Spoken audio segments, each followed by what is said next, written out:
Yvon Roy nous a écrit pour savoir combien est-ce que ça coûterait un troisième lien à Québec. La première réponse très courte, c'est on ne le sait pas du tout. La réponse un peu plus longue, c'est ça dépend du type de projet et ça dépend de son emplacement. Je vous explique, on ne sait pas encore si ça va être un pont, un tunnel ou un pont-tunnel.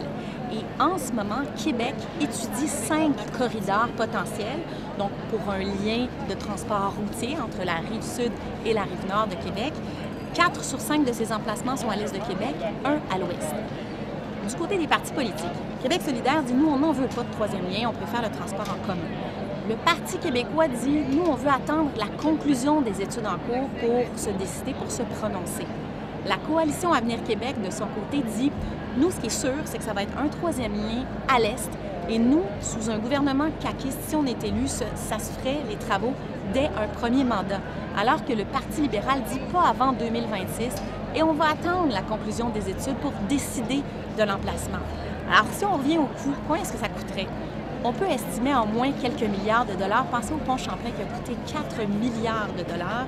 Il y a juste le maire de Québec, Régis Labaume, qui s'est risqué à évaluer une facture parlant de peut-être jusqu'à 10 milliards de dollars. Il ne faut pas oublier que M. Labaume, lui, souhaiterait que ce troisième lien se fasse à l'ouest.